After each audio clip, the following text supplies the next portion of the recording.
It is 6 o'clock, and I'll call our regularly scheduled board meeting to order. Our first agenda item is Pledge of Allegiance. Let's welcome Benny Hoven Elementary School to lead us in the pledge. Welcome.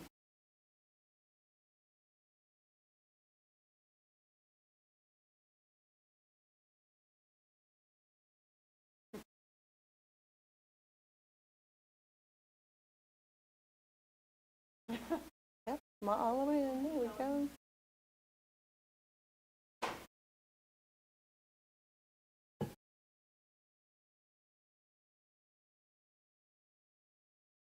Pledge allegiance to the flag of the United States of America and to the republic for which it stands, one nation, under God, indivisible, with liberty and justice for all. All right, welcome. Thank you so much. We invite you to share your name and maybe your favorite class or maybe your favorite thing to have for lunch. So the ice day obviously didn't hold us back. I know. I'm Anna Jensen. Huge bonus points. There we go. Or they wanted to get out of the house. I don't know. Anna Jensen, principal of Benninghoven Elementary, and we have our student council, students, and our sponsor. Hi, I'm Lillian Dent, and I'm in 6th grade, and my favorite class is probably math. Hi, my name is Megan Candelario. I'm in 6th grade, and my favorite subject is math. Hi, I'm Mariana Romero. I'm in 6th grade, and my favorite subject is math. Hi, I'm Jamie Hernandez, and my favorite subject is math.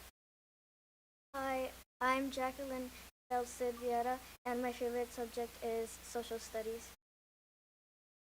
Hi, I'm Kayla Snyder. I'm in 5th grade, and my favorite subject is social studies. Hi, I'm Ann Cooper, and my favorite subject is math. Hello, I'm Alex Hamilton, and my favorite subject is math. Hello, I'm Cameron Bickford, and my favorite subject is also math. I'm Liliana Yanger, and my favorite subject is social studies. I'm Grace Pogue, and my favorite subject is social studies. I'm Sadie Parker, and my favorite subject is math. I'm Brooklyn Gillitzer, and my favorite subject is math. I'm Lucy Ridgway, and my favorite subject is science. I'm Mila Lucas, and my favorite subject is math. I'm Madeline Friedley, and my favorite subject is social studies. Hi, I'm Rachel Kaufman. I'm the art teacher and the co-sponsor. The other sponsor isn't here tonight. And what I love to eat for lunch, turkey sandwich on gluten-free bread with a side salad. Pretty much eat that every day. I love it. Thank you all for being here. I think this is the biggest group we've ever had, really. So glad for you all to be here.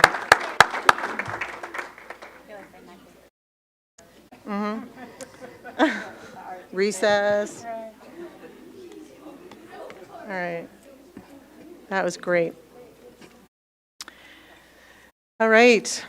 Can I seek a motion to adopt the agenda if there are no changes? So moved, Owsley. Second? Second, Hembry. All right. All in favor say aye. Aye. Opposed? Motion carries 7-0. We have a couple of sets of minutes here from item 1.3 to 1.7. Again, if there are no changes, I seek a motion to approve all sets of minutes. Move approval, Hembry. Thank you. Second? Second, Borgman. All right. All in favor say aye. Aye. Opposed? Motion carries 7-0. We have a number of communication items. Let's begin with 2.1, the superintendent report. Dr. Hubbard.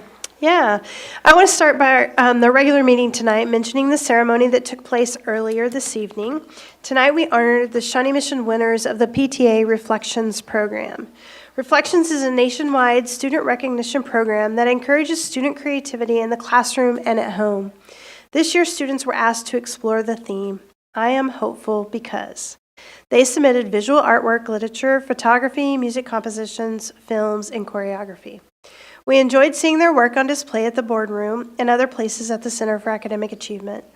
All of the Award of Excellent winners recognized will advance to the state-level competition. Thank you, students, families, your teachers, and thank you to the Shawnee Mission PTAs and the Shawnee Mission Area Council PTA for making this possible. We are very excited that we had 2 Shawnee Mission educators recognized for their outstanding work as first-year teachers. Brennan Mills, an ELA teacher at Indian Woods Middle School, and Liz Palmer, a second-grade teacher at Rose Hill Elementary School, are Horizon Award winners named by the Kansas State Department of Education.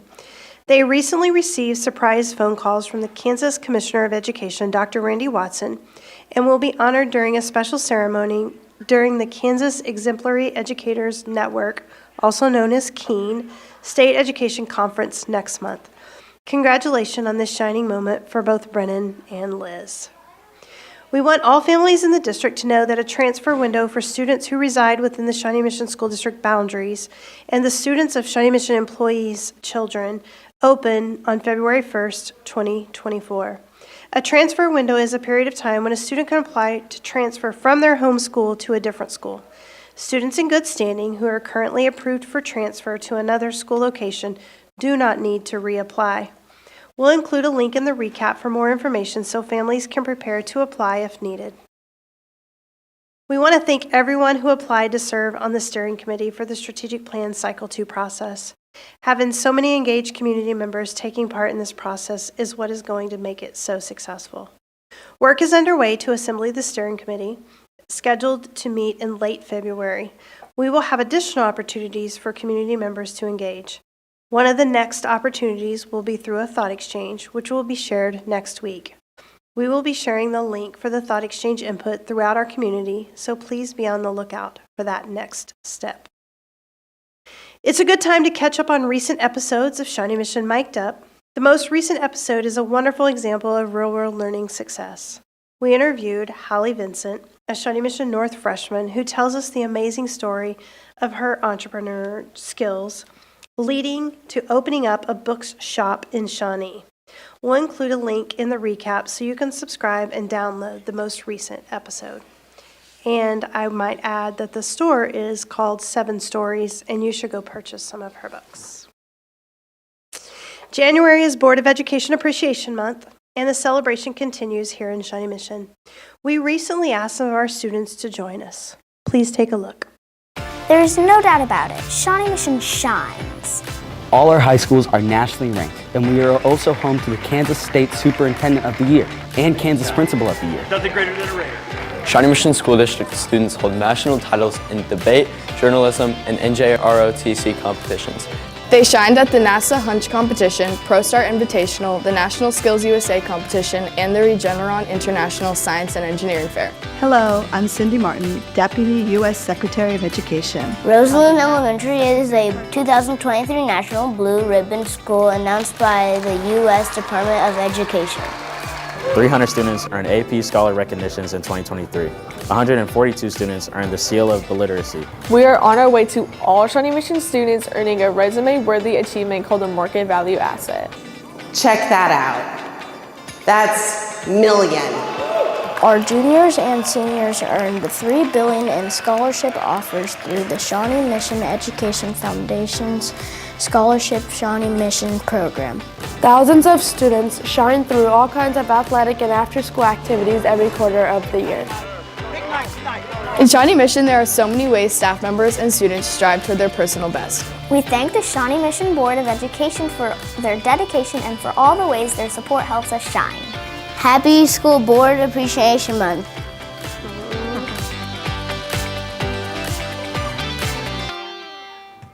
Those faces are awesome. But once again, thank you all for the ways that you help us shine as part of the Shawnee Mission School District. Thank you, and happy Board Appreciation Month. That was fantastic. I love the videos, for sure. At this time, I would like to invite Carla Heinz, principal at the Shawnee Mission Early Childhood Education Center, to introduce our Shawnee Mission All-Star this evening.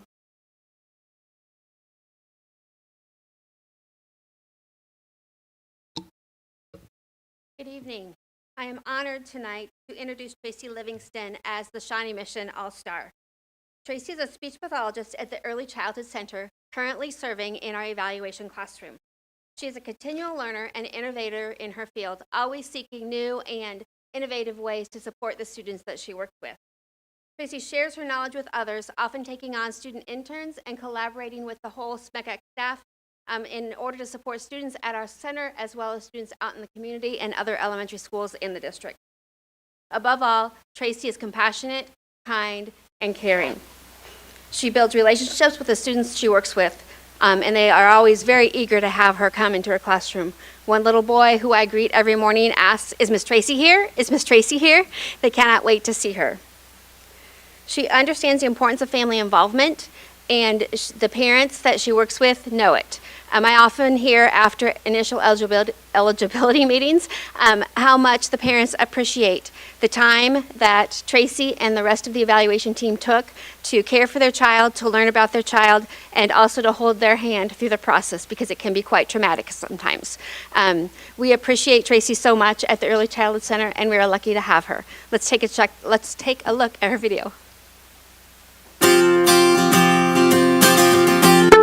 Tracy is a speech-language pathologist, and she specifically works on all of the evaluations that we do here in the building. So she helps determine which students might be eligible for special education, what their needs are, what services they might need in order to make progress. Tracy is one of the most knowledgeable people I know, especially when it comes to speech and language. I feel like she's someone that all of us can go to for questions or for advice, as well as being welcoming and warm to all the families she meets.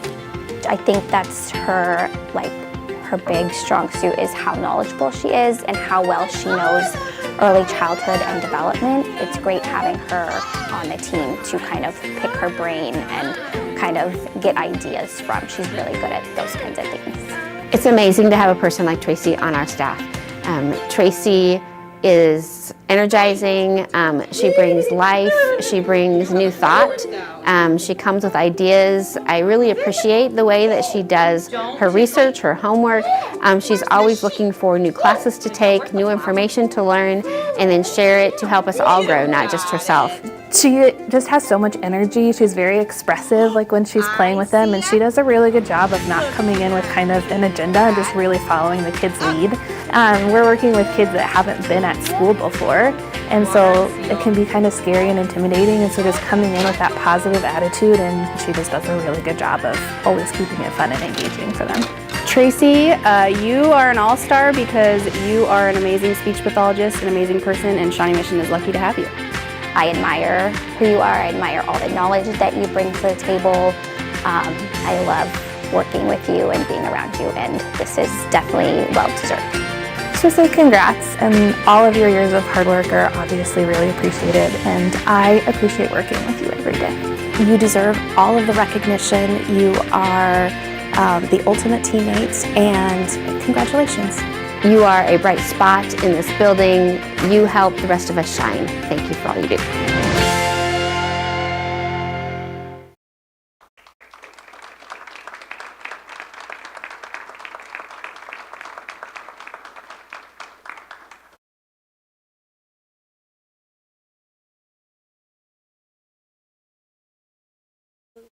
I just want to say thank you to the board, to my administrators, my wonderful colleagues, just for the opportunity that I get every single day to do a job that I'm passionate about. Early intervention is huge, and as I've been in this district for a long time, I've seen just the investment really change, and we've really got a lot more opportunities than we did when we started, and that's thanks to all of you.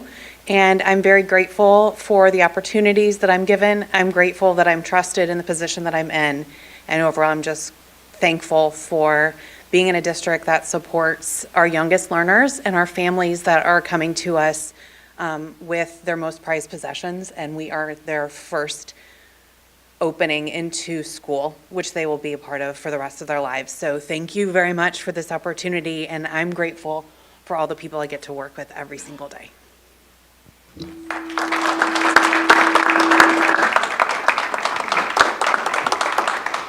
Congratulations, Tracy.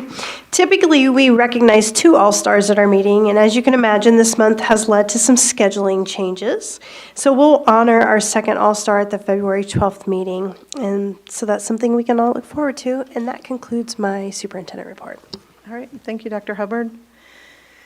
So next on our agenda item is board reports, and we are in a period of transition from our newly elected board members, which then precipitates some changing in leadership positions. And so just to share some of those final appointments that and roles that folks are stepping up to. We have Mr. Garcia will be serving as our SMAC PTA liaison. Thank you. And then for our real world learning connection liaison, both Mr. Garcia and Mr. Westbrook will be serving in that role.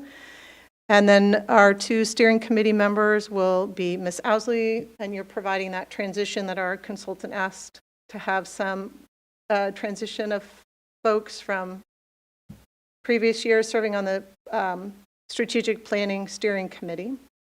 So Ms. Owsley will be providing that continuity, and Ms. Hembry will also be serving on the steering committee as well. Thank you both.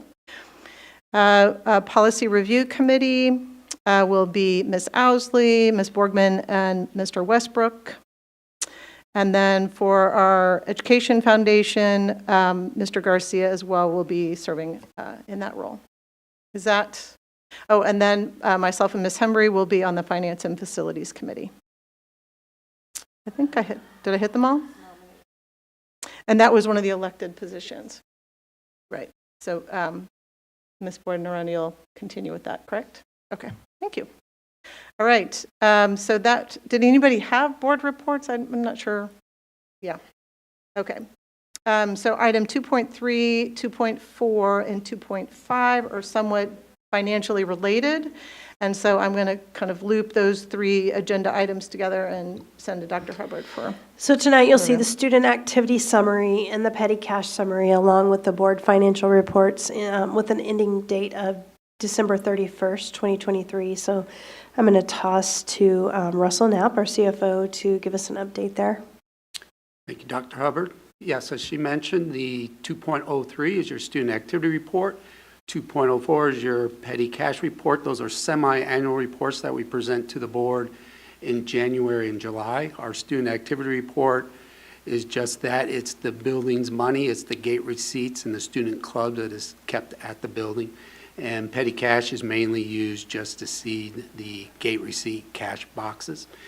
Then also the December board financial report and ESSER 3 report is attached. An additional report that we're putting on there tonight is the results of the KSD audit from our September 20th weighted FTE headcount. Our general state aid will increase $2.1 million, and the impact on the LOB funding will cause that to increase another $710,000. So a total of about $2.8 million additional money in this current year only. The majority of that increase is due to at-risk weightings and the high density at-risk.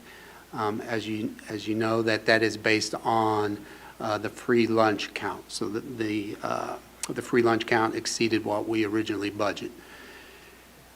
In addition to that, the audit also determines what our audited FTE will be for next year's budget, 24-25, because your audited FTE is based on the higher of the two prior years.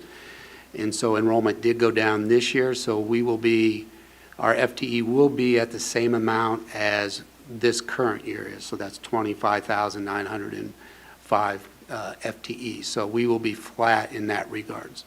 So we do know what that amount is for next year's budget when we start developing it. So the additional $2.8 million that we'll get in this current year, we'll be able to use that in considering items from the building needs assessment. So we've gathered all those and I've been reviewing those, so we can use this current money to identify any items that, good catch David, in the building needs assessment. In addition, we'll be looking at, we've been telling you for the 3 years that ESSER funds will end at the end of this year, so we'll have to do some consideration of absorbing any of those positions into the operating funds. This $2.8 million will obviously help in that regards. And then just the overall development of the budget for 24-25, this additional funds will go into that consideration. And did you have any questions on any of the financial reports or anything I had to say?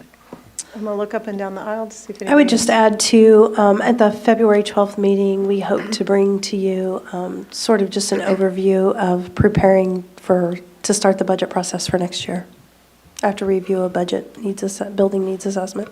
Okay. I'll just kick one question off. So for example, the student activity funds, those dollars, so as you described, that might be revenue generated from ticket sales at sporting events. Those are, if my understanding is correct, those are restricted funds, and they can only be used for very specific purposes. Is that correct? Yeah, that is correct. We allow that money to stay at the buildings, and it's restricted for them to use for athletic events and co-curricular events. Okay. Any questions? Okay. Thank you. Appreciate that. And look forward to our beginning of our next budget workshop cycle. It'll be fun. Well, you know, I'm sorry. Outing myself. Okay. Because I'm serious. Okay. So, anyways, now I'm going to turn red. Okay. We're on to discussion items. 3.1, the winter map update data. So I'm going to go to Dr. Hubbard. I'm going to pass this to Dr. Grumman, who's going to share just a mid-year update on our map interim assessments. Thank you, Dr. Hubbard, and good evening, everyone. Thank you for allowing me to share a mid-year update on student performance in reading and mathematics. It is somewhat of a halftime performance, but I'm a terrible dancer. So I'll stay in my lane and focus on charts and graphs instead. This presentation is a continuation of our monitoring of student progress toward mastering essential competencies that lead to college and career readiness. And tonight I'm going to share our mid-year progress from the NWEA MAP assessments by subject, grade level, and then a few of the subgroup identifiers. There's a lot of graphs tonight. NWEA assessments are specifically designed to measure status and growth over long periods of time. This is the only widely administered assessment that we have in place that allows us to follow students across such a wide span of years and grade levels. So we're looking at big picture, long-term stuff. NWEA reports offer lots of flexibility in how we examine our growth data. For example, we can review student growth from fall to winter, winter to winter, fall to spring, spring to spring, and so on. So pick a pair of terms that we can look at student growth over and look at it in relation to what expected or normal growth is over that time period. In our case, we'll be looking at the winter snapshots and winter to winter growth over the last 6 years, so through the pandemic. So the presentation is divided into 4 parts. We'll first briefly review recent findings provided by NWEA's research staff regarding students' post-pandemic recovery. Next, we'll review snapshots of Shawnee Mission student performance at selected grade levels and student groups. From there, we'll examine cohort progressions to see how student groups have been growing in their reading and math skills from one grade level to the next over the course of 6 years, really. And we will finish with some Kansas assessment projections based on that NWEA MAP data. I think that you'll find that there's a lot of information to digest, which highlights the fact that the effectiveness of a school district's systems cannot be boiled down to just 1 or 2 graphs or a soundbite. Our data reveals many signs of positive progress, but you'll also find areas where we need to continue to adjust resources, reflect on current practices, and in some instances, just ensure that we're continuing to maintain the intensity and duration of interventions and give them time to work.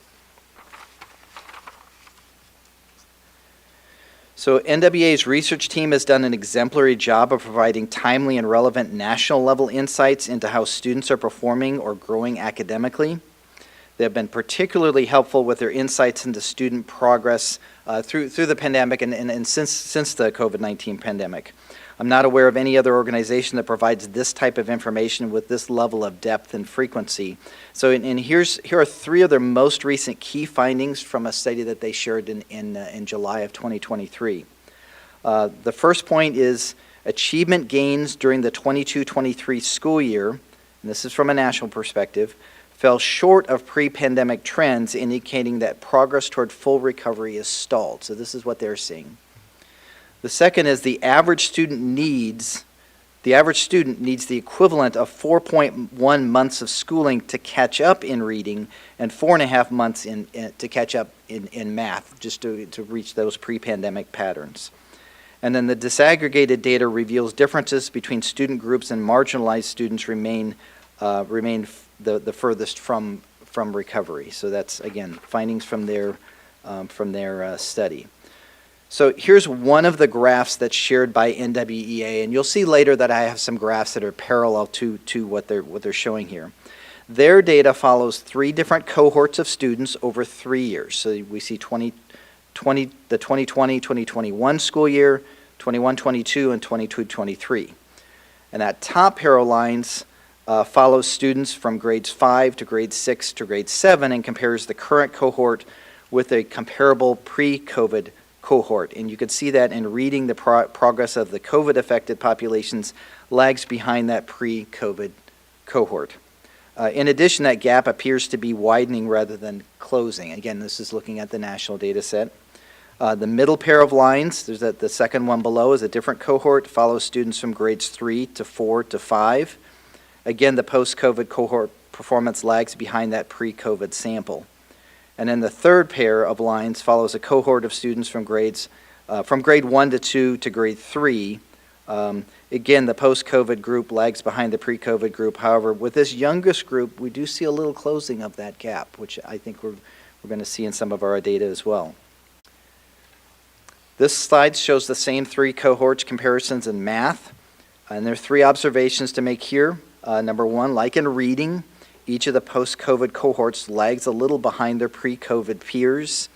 The gaps between the pre-COVID and post-COVID populations are slightly larger in math compared to those reading graphs that you were seeing.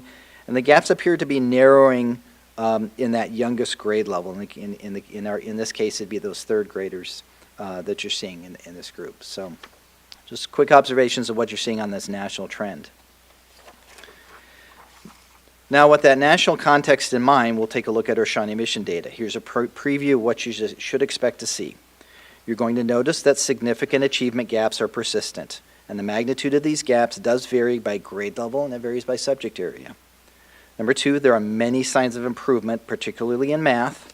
When we look at student cohort growth, similar to what you saw in the NWEA graphs, you'll see that students in some places do still lag behind those pre-pandemic levels.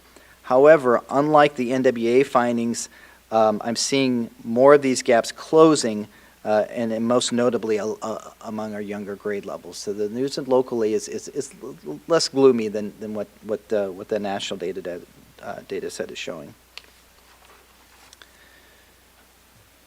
So when we examine our data using grade level snapshots, I divided student performance into three different levels. So as we're looking at, you're going to see these terms above grade level, on grade level, and below. And these are labels created that I've created. These are not national labels. So you'll see the above grade level, which are students who score in the top 33% nationally.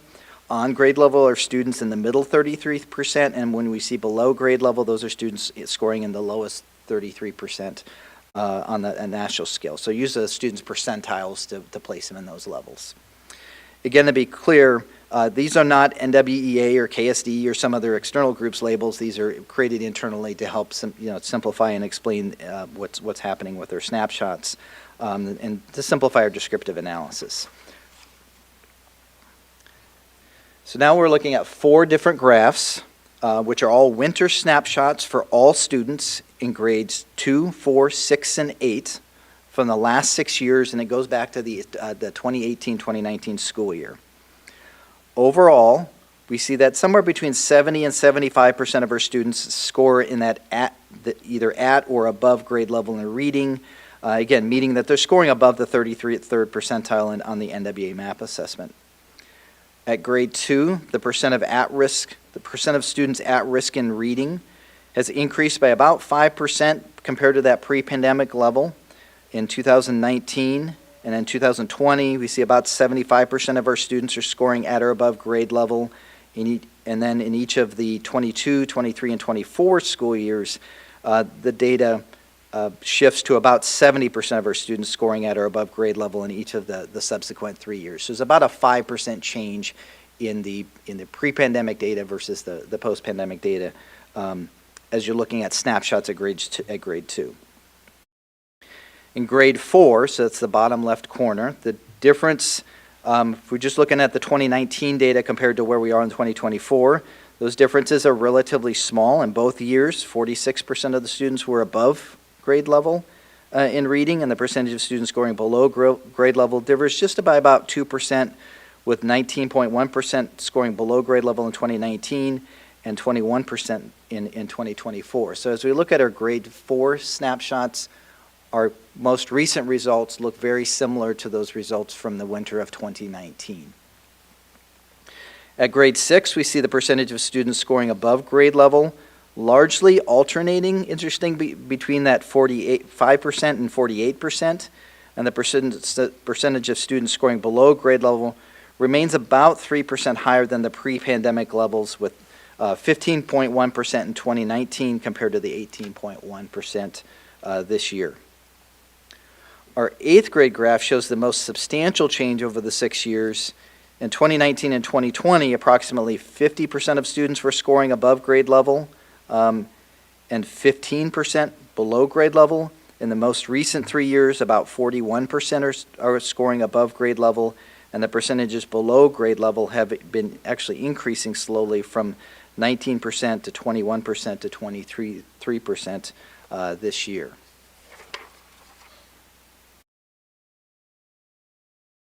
Now here are 4 snapshots again, but limited to our Black or African American students. Each stacked bar graph represents about 160 students, so it's not surprising to see some larger volatility in the graphs because we're dealing with smaller numbers of students in these bars. Overall, our African American students are more at risk in reading, with 50 to 70% scoring at or above grade level. We also see data trending differently depending on which graph, which grade level you're observing. In 2nd grade, approximately 50% of students are scoring below grade level. However, this is also where students typically begin to transition toward reading independently. During this 6-year time frame, we also made a change in when students transition between that K2 or primary map to the 2.5 version, which may have some effect on the 2nd grade data. The 20% increase in 2nd grade African American students scoring below grade level could be more of a function of that transition from 2019.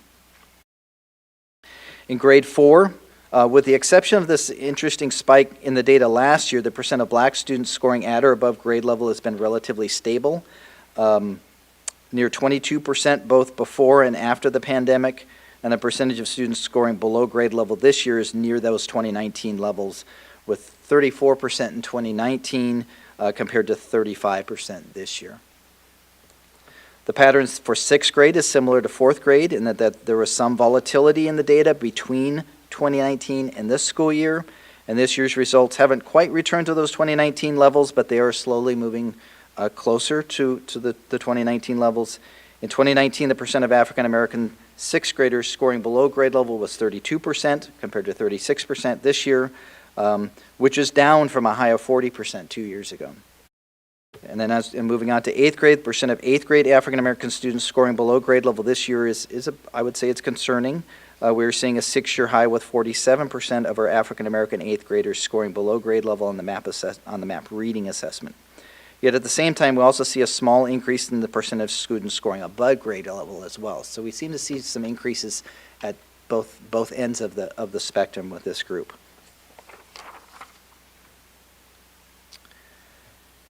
Here again, we have grade level performance in reading among our Hispanic students at grades 2, 4, 6, and 8. Again, we see that our Hispanic students are more likely to be at risk in reading. We also know that there's a substantial overlap between Hispanic students and our English language learners. And again, we see some different trends depending on grade level, with some areas where we're beginning to return back to the 2019 levels, and areas where we need to continue to focus on.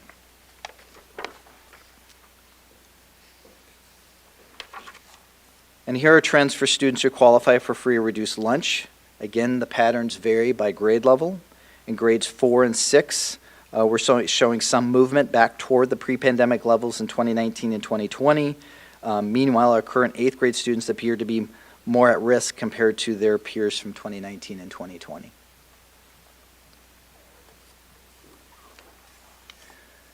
Next, we move on to grade level snapshots for all students in math at grades 2, 4, 6, and 8. And again, the patterns vary by grade level. For example, at grade 2, we see 4 years of steady improvement with increases in the percent of students scoring above grade level and decreases in the percent of students scoring below grade level. This year's winter math scores are outperforming their 2019 results, with 44% of students scoring above grade level compared to 39% in 2019, and 21% below grade level, which is the same as it was as that performance in 2019. We also see signs of steady improvement in grades 4 and grade 6 with those snapshots. At grade 8, I would say the pattern is mixed. In the last 3 years, the percent of students scoring above grade level has increased from 38% to 41%. However, over the same 3 years, that percent of students scoring below grade level has also increased from 23 to 25%. Again, we're seeing some interesting movement at both ends of the spectrum at grade 8. As we look at math for African American students at grades 2, 4, 6, and 8, we note there is a clear difference in performance compared to all students in the pattern, and the patterns again vary by grade level. Between 40% and 50% of our African American students indicate a need for ongoing support in mathematics. We see gains in performance in grades 4, 6, and again mixed results in grade 8.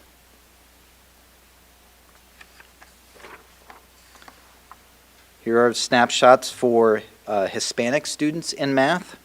In grades 2, 4, and 6, we're seeing steady gains from the last 3 years. In fact, our 4th grade Hispanic students are now outperforming their 4th grade peers, their 4th grade peers from 2019. Hispanic students in 8th grade are seeing a different pattern compared to the other 3 grade levels. Like we saw with all students, the percent of students scoring above grade level has increased, but so has the percentage of students scoring in that below grade level range. Finally, here are the grade level snapshots for students qualifying for free or reduced lunch. Again, we're seeing some signs of recovery and growth in grades 2, 4, and 6, with 4th grade students outperforming their peers from 2019. We also see the previously stated pattern in grade 8 with some increases in the above grade level group, but we're also seeing some increases in the below grade level group as well. So some consistent patterns even as we look at some of the student groups. Next, we're going to roll into some cohort progressions which allow us to view student growth from one grade level to the next. And I'm going to go through a series of example slides before we get into the actual data. In this example, we'll start with, this example starts with grade 3 in the 18-19 school year, and it follows their respective performance into grade 4, 5, 6, 7, and 8 as we're moving up to 2024. So this example, for example, would be what I would call the 8th grade cohort. We'll also be looking at grades 2 through 7, and then also 1 through 6 as we look at our cohort performance. So, and then in this case, every student in grade 6 also has a test score in grade 5. Every student in grade 7 also has a test score in grade 6. So we'd also remove some of the students who maybe were only with us for a number of months, had a score, and moved out. So this does represent students who are with us for at least a year's worth of time within that progression. So when we review the graphs coming up, the green line is what we'll define as a normal progression. This represents the pattern that we've typically saw prior to the pandemic. So that's kind of what I would say is the aim line that we would really like to see as what used to be normal for that group. You'll also see an orange dotted line. It's another way to examine whether the cohort is following a normal progression. The orange line is the expected RIT average based on typical growth from the previous year. So when we overlay our most recent data, we want to see it track somewhere near the green or the orange line as we overlay our data. And finally, the blue line is the actual path followed by the cohort. In this example, all three lines match together from like grades 3, grade 4, grade 5, and then once you hit grade 5, you see a separation between the blue and the green lines, and then the lines are roughly parallel after that, which would say students are growing at about a normal rate in this example, but they're not getting back to that pre-pandemic level. So again, this is just a sample graph. We're going to get into the real data here on actually the next slide. So here's what the data looks like in reading for all students beginning with grade 3 and ending this year in grade 8. So I'd call this the 8th grade cohort. As we've noted in previous presentations, we don't really notice any effect from the pandemic in reading, at least not immediately, as we've seen this in prior data. So as we're looking at the 2019, 2020, 2021 school year, we sometimes would expect to see a gap in the student performance there, and here in this case we did not. However, from 2019 to 2022, the three lines are nearly identical. Then beginning last year and into this year, we do see a small amount of separation between the lines. The difference between our current average RIT score and the expected score is about 2.5 points, which is, I would say, would be consistent with that approximately 4 months of learning mentioned in the NWEA report. It's almost like there's a little bit of an echo from the pandemic in reading that I think we're seeing in a little bit of this data. Now, this set of graphs are the other two cohorts. They also contain all students in two different groups. The one on the left begins with grade 2 and ends with their current 7th graders. The one on the right begins with grade 1 and ends with their current 6th graders. So they do represent our younger cohorts of students. The good news in both of these graphs is we don't really see the separation between the actual and expected paths that we were seeing with the 8th grade cohort. So in both of these cases, the difference between our current data and our expected scores are about 1 RIT point, and I realize the number is a little bit small there, but I have a table coming up later that'll actually show you where those gaps are. But if you're within a point, it's really not statistically significant on those differences. So those are matching quite well on these younger cohorts. This is what those paths look like in reading. We were following our African American students beginning with grade 3 and ending with this year's data in grade 8. Like we saw with the all student groups, the three lines are nearly identical until 2021 or so.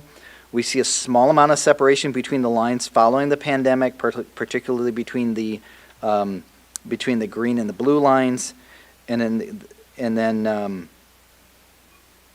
the good news here, though, I would say, is that this year's results are matching up with the orange pathway. They're not quite where we want it to be with the green, so we're getting closer, but we'd still like to see all three lines converge. Like with all students, our current African American students in 8th grade are about 3 RIT points below their expected pathway, representing about 4 months of learning, as noted in the NWA report. And following our initial pattern, here are the corresponding cohorts with grades 2 through 7 and grades 1 through 6. Unlike the grade 8 cohort in the previous slides, these younger cohorts are tracking back to their 2019 pathway levels. In fact, the 6th grade cohort on the right, you see the lines separate in 21 and 22 and 23, and now you're seeing them converge quite quickly, actually, back to this year in the 6th grade. So we've got a strong 6th grade class coming up. Moving on to pathway growth for Hispanic students in reading. Unlike other student groups, our Hispanic students clearly saw a performance change in 2021. We didn't see that when reading with some of the other groups, and their performance has been largely parallel to pre-pandemic levels through 8th grade with this cohort. As we look at the cohort paths for grades 2 through 7 and 1 through 6 for Hispanic students in reading, we see a similar pattern of performance of separation in 2021. However, the difference with these two cohorts is we're now seeing performance gaps, those gaps narrowing between where they were and where they've historically been. And again, I have the table to share you in later slides that summarizes these gaps a little more, kind of tie a bow on the summary here. Here we have reading pathways for students qualifying for free reduced lunch beginning in grades 3 and tracking through grade 8. Again, this is similar to the all students group in that the pandemic may have had a delayed effect on reading performance. And again, as we look at the younger two cohorts, the difference between the current cohort path and the pre-pandemic patterns are much similar. You see the gap at grade 7 cohort is about 2 RIT points, and the gap at grade 6 is about 1 point, which is insignificant, with RIT scores being mostly on the scale of about 150 to 300, so 1 point difference. It's not very large. Moving along to math across all students, we did see an immediate separation between current and expected performance in grades 3 in that grade 3 through 8 cohort, and in this cohort that gap has remained largely consistent at just under 3 points. However, when we look at our younger two cohorts, we see the gap between the current cohort and the expected path close this year in both 7th and the 6th grade cohorts. The difference between the current cohort and their prior peers is 1 point or less. So they're really back to their prior, the pre-pandemic performance levels. The pattern among Black or African American students at grades 3 through 8 is similar to the pattern for all students, in that separation started in 2021, and the current performance is running parallel to the expected performance. And again, as we look at the younger two cohorts, the current and expected pathways converge in both grade 6 and grade 7 among our Black or African American students in math. The 8th grade pattern looks the same for math and among Hispanic students, with the persistent separation between current and pre-pandemic performance. In this case, the gap is a little wider here, with a difference of approximately 4 RIT points. And again, as we look at the younger two cohorts, we do see a separation in the data in 2021, but now that gap between current and prior performance is closing, particularly with our 6th grade students.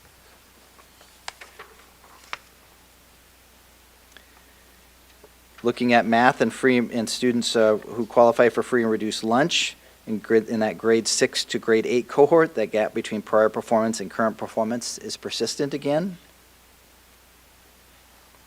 And again, with those younger cohorts, we're seeing that gap close with this year's data. So here's that summary I promised. Quick summary of the ending gaps that you saw in the graph. So here's some takeaways. 1, recovery from the pandemic is more prevalent among our younger cohorts of students. All students are continuing to grow and learn. However, the younger cohorts are catching up to pre-pandemic performance more quickly than the younger cohorts, which speaks to the importance of early intervention and effectiveness there. Among the students in reading, the RIT gaps go from 2.7 to 1.2 to 1.1 as the students get younger. And among students in math, those RIT gaps move from 2.5 for the 8th grade cohort to 1.0 for the 7th grade cohort, and down to 0.6 for that 6th grade cohort. We also see that the performance gaps were wider for historically disadvantaged groups, and a full recovery may take a bit longer. For example, the RIT gaps for Hispanic students in reading were at 6.3 for the 8th grade cohort, 3.1 for 7th grade, and then 2.4. And in math, they go from 4.3 to 3.1 to 1.3.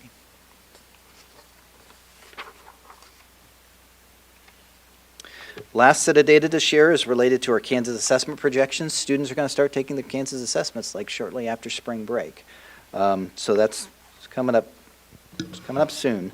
If we just quickly focus on the percent of students, so NWEA provides, they have an alignment study where they can project whether or not students are on track to be at a certain level in the state assessments. And so what we're looking at here is what was projected last year compared to the actual data from last year. And then we're also looking at this year's projections coming up. So if we just quickly focus on the percent of students at level 1, last year our NWEA data projected that we would have 23.7% of students scoring at level 1 on the Kansas assessments in reading, and we had 22.9%, so we beat the projections in level 1. This year our projection for level 1 is 23.2%, which is 0.5% better than last year's projections, so I'm cautiously optimistic that we'll continue to see incremental progress toward reducing the number of students scoring at level 1 on the state assessments. And then our projections for math are similar regarding level 1. Our MAP data projects approximately a 1% decrease in students scoring at level 1. But another notable statistic in this table is that students, if you're looking at levels 2, 3, and 4, our students outperform those projections at 2, 3, and 4. And while we can't take our foot off the gas, I'm really optimistic about the direction we're headed with student performance in reading and math, especially on the math side, if we can outperform that level 4 level like we did this last year. So it's my final closing takeaways. 1, overall progress is slowly trending in the positive direction. I'm a distance runner. I like that the slow and steady is a great way to go. The Shawnee Mission Performance Outlook is more positive than NWA's latest overview from a national perspective, and I'm very optimistic about that. And while gaps do remain, students are trending back toward those pre-pandemic levels, while some groups we do see are at or exceeding those levels as well. So I will stand for any questions. Thank you very much, Dr. Grumman. Appreciate the detailed breakdown. It's very informative. Dr. Hubbard, do you want to start off? Just Dr. Grumman, before we start with questions, will you explain what a RIT is and what is it unique to MAP? So yeah, RIT is unique to MAP. It is a standard score that it ignores grade levels. So and it represents, I would say, like an instructional level. So a RIT score of 298 is associated with the same set of skills that students has mastered, regardless of the grade level that the student is in. The nice thing about a MAP test is it's an adaptive test. It's looking for the level at which a student is getting the items about 50% correct. If your student gets an item correct, it gives them a harder item. If they get an item incorrect, it gives them an easier item. And so it's looking for that instructional level. Okay, thank you. I'm going to look up and down the aisle to see if we have any questions. Ms. Ousley? So if I were to say that there's like a grade level where, the gap is, we can see that this is where the gap is closed, that like this is all like a dividing line. It's definitely not 8th grade, right? So our gap's not closed there, but like maybe 5th or 6th grade, we seem to have closed that gap. So that would have been like our kindergartners and our 1st graders in 2020, if I'm counting back correctly. So like if we're looking at our, like in or around there, maybe I'm not just trying to. If I count backwards, so the 7th grade cohort would have been 2nd graders in 19, 3rd graders in 20, so 3rd, 4th grade. Yeah. Okay. So we can look with high school and we can look at ACT tests and that sort of thing, but really we may be dealing with pandemic issues for like our kiddos like 6-ish, 7th-ish and up. So as those kids start moving through, like whatever's happening at the lower grade levels, we're addressing that, of course, as we would need to be, but that's not a COVID gap. Like we wouldn't say this is because of COVID. Whatever's happening there, like we seem to have closed that gap. So for like folks at home, like for those of us with kiddos who are like say in 7th grade right now, they're not there. They're not, their gap may not be as significant, but as we move up, like we can close that one too. It's just we're not looking, I guess what I'm trying to say is we will close these gaps for these kids as they get older, but we seem to have addressed it for those lower groups. So we're able to put our resources where it needs to be addressed for these kids who are in the grades that were the most impacted. Am I hearing you correctly when I understand that? Like we're maybe not necessarily worried about the COVID impacts on those lower grades at this juncture. Right. They seem to, based on this data, they seem to have been addressed. Right. And where I'm seeing the greater risk, and I think where we're going to continue to see some lag measures, like you mentioned, ACT or graduation rates, those things I think are still going to be somewhat at risk as we're seeing our 8th and 9th graders, some of our older students progress through high school. But our focus can be on those kids. I guess it's just, on the one hand, it's really nice to be able to say, we might be able to put that behind us for like seventh grade, maybe sixth grade down. And so we can focus on these kids who really we need to finish closing the gap for. It's nice to have a chunk done if we're running a marathon. That first half, that first 15 miles maybe is behind us, is what I'm looking to hear. Is that there's a portion that's done that we can say, this part we can check this off the list. Can I look to Dr. going Hubbard? too far? Let me look to Dr. Hubbard there.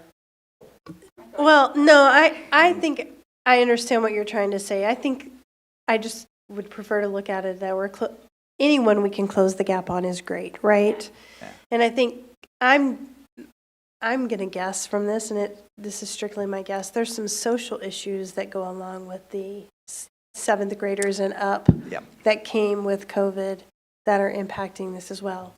So, and historically, middle school kids don't, anytime you have transition years, they don't test as well as they do. I mean, whether that transition's either fifth grade for if you're a K-5 building or sixth grade, or any time in middle school you see dips in data. I mean, I think that's pretty traditional in any set of data. I don't like the 8th grade scores. I don't think any of us do, but I think it's optimistic to see our K-6 scores for sure. Thank you. Okay. I'm looking, anyone else have questions they want to? I'll ask one in terms of looking at, I appreciate the breakdown, so we're attending to looking to make sure all our populations of students that we're serving are making reasonable progress. If we're looking at students by ethnic group and we factor in things like poverty or English language learners, do those outcomes then look a little different when you control for poverty just within our groups of students of color? Would you? I'm certain there's a certain amount of overlap in those characteristics. Now, sometimes as you drill too far down, the populations get so small that it's you get a lot of volatility in the data. But like as Dr. Hubbard mentioned, there's other factors that are going to work into some of these groups. Let's say beyond just the race, ethnicity, backgrounds, and that's where we really have to drill down into the individual student circumstances. Yeah. Okay, I appreciate that. Yeah. Mr. Westbrook? I really appreciate the comprehensive report, and it's a little overwhelming to those of us who are new to this, and so I'm humbled by it. But I've got a question about. I think of an old John Wayne movie where Wayne is looking out at the parched earth of the desert, and there's this little speck at the edge of the earth, and he says, "Trouble rides a fast horse." And he's talking about a horseman who's on that horse headed fast our way.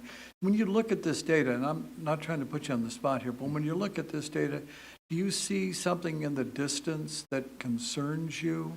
That is a trend. I mean, I'm really encouraged to see the post-COVID trend and the younger grades bouncing in the way we want them to bounce. But as you look at this, is there something that keeps you up at night, worries you that we need to really look at this? And I'm not going to ask you what do we do about it, but is there something? Is there some trouble riding a fast horse? Off the top of my head, I worry about graduation rates. Okay. And it's. I mean, this is one data point, so it's worth. We need to, continue to drill into other areas like, student success rates in courses and course enrollment patterns and things like that as they're coming into high school and as students are progressing into high school. But I think that's one area where we're that I have concerns. So we might have a group of students here that are at risk graduating because of what this data tells us, and because of your experience and the experience of other great professionals here that tell you we need to be alert to that. Right. It's a little bit of a canary too. It might not specifically be in reading and math. It might be some other needs that we need to continue to focus on. Right? Okay, well, if that's the fast horse, I would enjoy at some future point hearing from the administrative staff about what we might be thinking about doing to intervene in a way that's proactive. And all of these questions are not with any intention of being critical. This is tough stuff. And accountability to really be effective has to be blameless. So we're not looking for blame here. We're looking for solutions. And I really appreciate the data. You've done a great job of presenting it clearly and dispassionately, and it's very helpful. So graduation rates are, I think, a big concern for all of us, and we have conversations about them regularly. And you'll notice on our district goals for this year, that is something that we are really honed into in our high schools. All 5 high schools and our alternative high school are all looking at that on a regular basis, and they each have a kind of a different set of interventions, just depending specifically to their kids and what that looks like at each building. Some have the same, and others have things that are unique to them, but all of our high schools are working on this. And the way graduation rate is calculated in Kansas is interesting, to say the least, but it starts with a kid as they walk into 9th grade. So in some cases, the intervention, unfortunately, is not in our hands, right? If they left us in 9th grade and their graduating class is graduating right now, even finding that kid in some cases is not even an option. But our building principals are really focused on 9th graders when they walk through the door, because that's where you have to intervene. Yes. Yes, can I layer in just one? Do you mind? Just not at all. I'm sorry. I was just thinking about, I think the other part that I feel like contextually is relevant to this 8th graders is that if we think about the restoration of funding from our state, those dollars really didn't kick in and begin to become restored until the first year, I think, was 2018, 2019. And that was phased in over 6 years. So 2023 was really the first year that those students had full funding for general education. And so a significant part of their schooling was at a period when we were not getting full aid from our state. And we were I think when they were in 4th or 5th grade, we were just starting to transition and fill in our workload for our teachers at the secondary level. So there were some other contextual factors that I think that feed into those 8th graders that we won't see, because we are now closer to that full funding level for our current folks, for our current students. So I just wanted to throw that out there. Yeah, Ms. Borgman? Thank you, Dr. Grumman. As always, I'm a big data tells a story kind of gal. And I know that in Shawnee Mission, we hold ourselves to a very high standard for academic excellence and achievement. And, when I take a look at, our students who are Black or African American, and our Hispanic students, as well as our free and reduced lunch students, the post-pandemic data is one that nobody likes to see. And again, I would agree with Mr. Westbrook that I'm not trying to be critical at all. It's something we all need to lean in. But what happens next with this data, I guess? What do we do with this data to help our students? What does that look like? And again, a high level is great. I don't expect granular details, but. So I'm going to start by answering that 2 ways. One, you're going to see an action item tonight for a new data warehouse platform where we house our data. We currently have, and Dan and I haven't talked about this, so we may not even agree on this, but we currently have a system called Performance Matters, and I personally don't find it very user-friendly. Like, if I were a 5th grade team that really wanted to dig in that data, I wouldn't find that very user-friendly, where I think that the new platform that we will have in front of you tonight, ION, is much more user-friendly and would allow a teacher team to dig deeper into the data. Is that an accurate statement? Correct. And so that's one thing you have in front of you, because but the second piece is that vehicle of professional learning communities is where this becomes very, very important. 'Cause we can talk about this data all day in here, but it becomes really real when the three of us are a grade level team and we know our kids and we know exactly what they need and what takes place. And I even spoke to this at the last meeting where I talked about the data level team at Apache, and you're really seeing, I think we're just now starting to see those professional learning communities, I use the words come alive, but to actually dig into this data and talk about I always think it's so important to talk about data as being people versus numbers, because when it's so very different if I'm talking about Darren or if I'm talking about Michael versus I'm talking about a number. And so I think really drilling into that data, and our buildings use the map data probably more than they use any data. Anyone want to dispute that? Or Acadians is one our that's teachers used. are out there saying yes. Well, Acadians especially is for a our big one youngest on there. learners, but Right. I feel like Right. that the That's map data is probably the data that we use the most as far as looking at the data to change instruction for kids. Yeah, I appreciate the time you spent with the growth, looking at this growth data. That is so much more informative. I think you'll also see, well, not I think, you will see, I've seen it more this year than I have in a really long time, of kids actually owning their own data and setting personal goals. I'm seeing it in bulletin boards as I walk through buildings. I'm seeing it in, when people will post things on social media about kids meeting their personal growth goal. And I think when kids set their own goals and own that data, that's when it becomes really powerful. Yeah, I would just add that, when we have our district WIGs, but we also made sure that those individual buildings had their own WIGs so that they could take ownership of their own data. Again, see that student behind that number, work with their teacher teams. We've had buildings reach out to us in terms of our curriculum coordinators, looking for specific instruction that they can go and provide kind of that professional learning to those teams, which I think is going to continue to increase that student achievement point for us. And I'll just add on top of that, all of that is in line with what we know from the educational research about kids owning their results and setting goals. Ms. Ousley?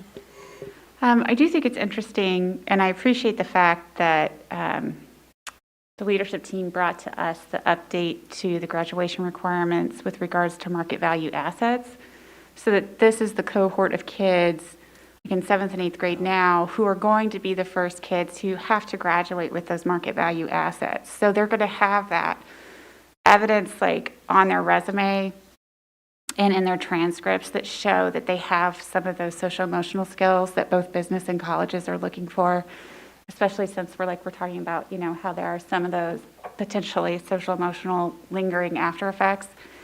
And with ESSER funding ending this year, when you talk about targeting for these kids, the money from the federal government isn't going to be there to finish the closing of the gap job.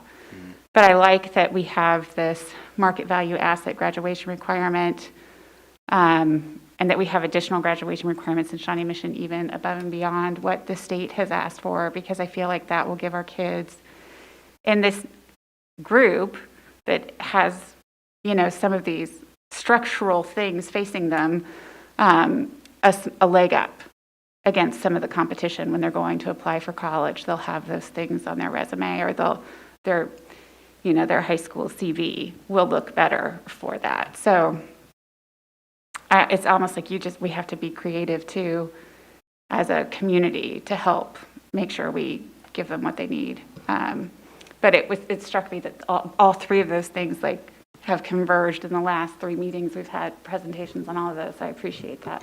I want to clarify one thing you said. You're not wrong about anything that you said. As a matter of fact, I think it hits the nail on the head. But just for semantic purposes, the graduation requirement is called a post-secondary asset. And the MVA, or the market value asset, is actually a goal that Shawnee Mission has. So if people are reading about graduation requirements, post-secondary asset are the things that are now required.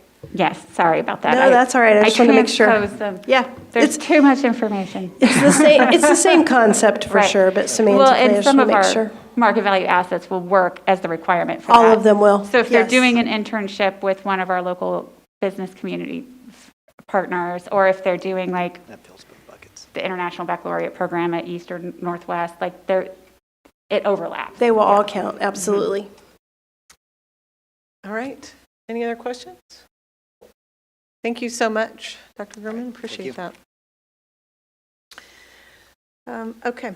That was our only discussion item. So we are on to consent. So beginning with 4.1, our approval and consent items, it brings us all the way to 6.3. So if there's no one who wants to remove an item from consent, I seek a motion to approve. Move approval, Hembry. Thank you. Second?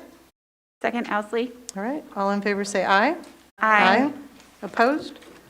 Motion carries 7-0. We have two action items. 7.1, adoption of software for student data warehouse that Dr. Hubbard just referenced. Can I pass that to you? Right, so just a recommendation to replace the current Performance Matters with the ION platform, and this will really support the work that we've been doing for the last several years in regards to response to intervention and progress monitoring. So the total will be $621,000 and for the next 5 years. Yes, 5-year contract. Okay. I'm going to seek a motion and second, and then we can open to questions if anybody has any. Move approval, Hembry. Thank you. Second? Second, Westbrook. Okay. Any questions for Dr. Hubbard? I have a question. Does this come out of the operating budget or the capital outlay budget, this allocation? I believe we're going to be paying for it out of ESSER dollars as long as we can. We're going to use some ESSER dollars to cover the first initial part, and then it will come out of operating funds after that. Okay, thank you. Anything else? Okay. All in favor say aye. Aye. Opposed? Motion carries 7-0. And our other action item, 7.2, authorization to contract with Verge for utility bill revenue services. This is a good one. This is a good one. So Verge is a company that reviews our utility bills. And I'm going to toss this to Joe because he's been dealing with this a lot more than I have. Verge reached out and approached Mr. Knapp and myself to review our gas, electric, and water bills.